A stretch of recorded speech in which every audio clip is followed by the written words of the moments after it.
welcome to week 3. This week, the topic is going to be answering the call. I'm talking about volunteering. Specifically, we'll talk about my experience in fire and EMS for my local community.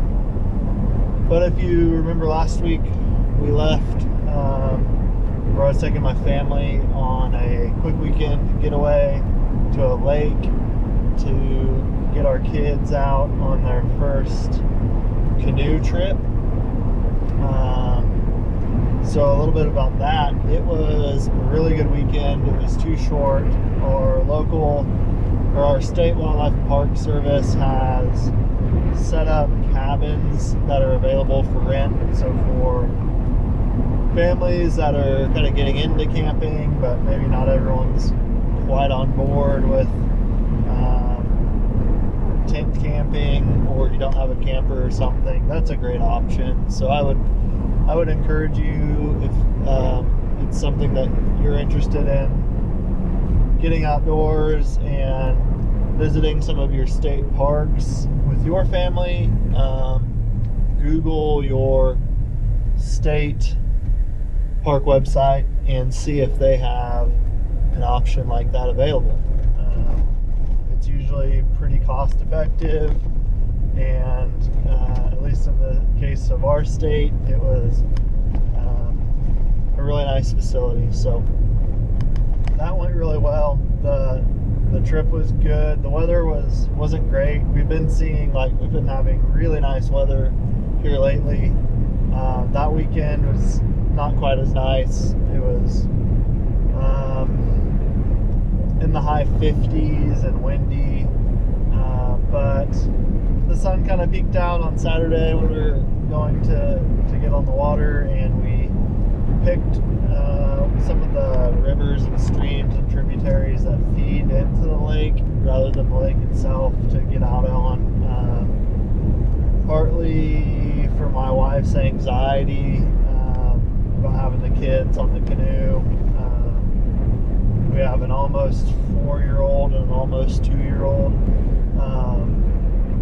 We strapped them in their PFDs and got out there and had a good time. We were able to get probably a good hour and a half or so of time on the water with the kids before our youngest started to get a little bored with it, but the oldest, he was all about it, so we had a good time. But yeah, answering the call of volunteering, maybe it's for you, maybe it isn't. It's not for everybody.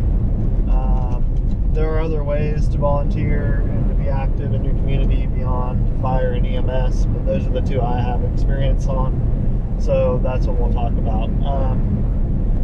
After starting our family, after getting married, before kids though, I got approached by our local volunteer fire department and asked if that would be something I'd be interested in joining, and ended up doing that. I think I've been on with them for, 7 or 8 years now.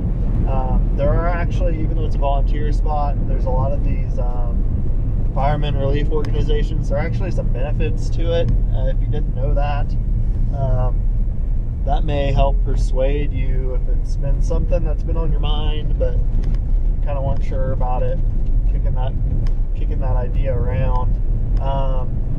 Most fire departments have what's called a Firemen's Relief Association, and with that typically comes with some benefits like on and off duty,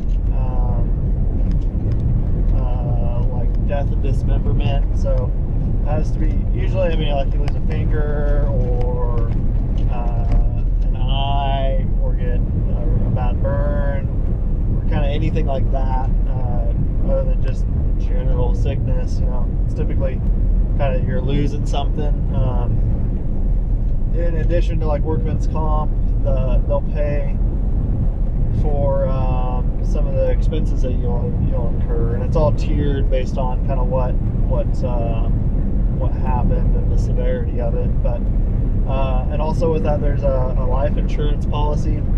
I don't remember the specifics of ours, but it's fairly healthy. I mean, it'll definitely cover the costs of your death and dealing with your body and funeral costs and stuff like that. So that's something that if you don't have great coverage in your current job, it's something to think about anyway. So I've been doing the fire stuff for 5 or 6, 7 years, and it's volunteer, so you can't go, you don't have to feel guilty about it, and you go when you can on calls.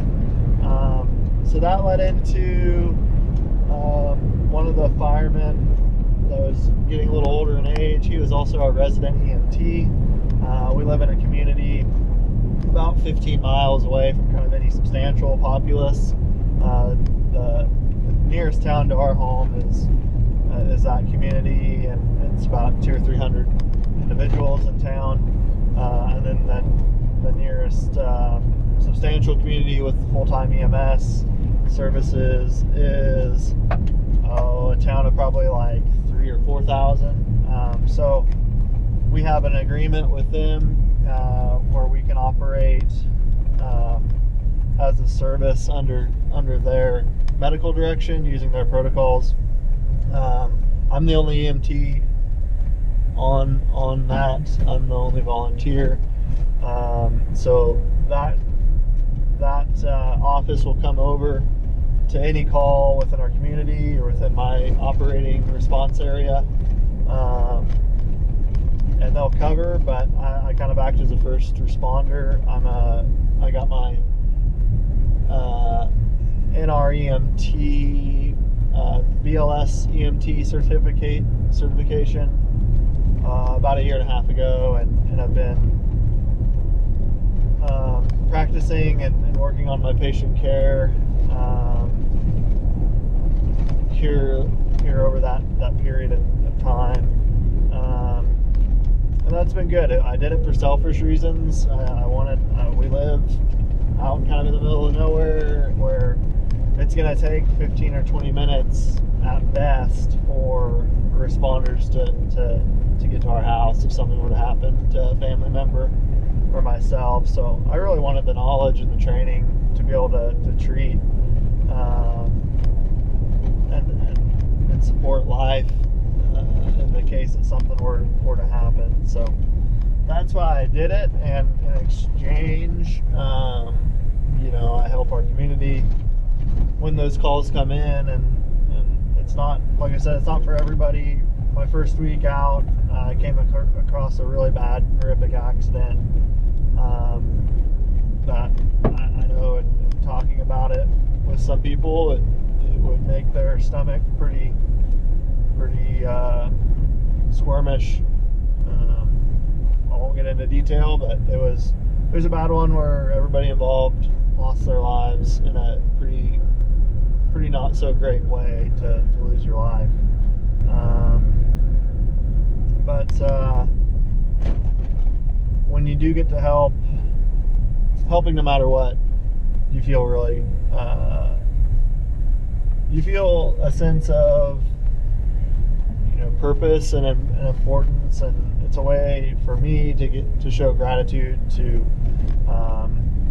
my neighbors and my community, and it's one good way that I've found to do that.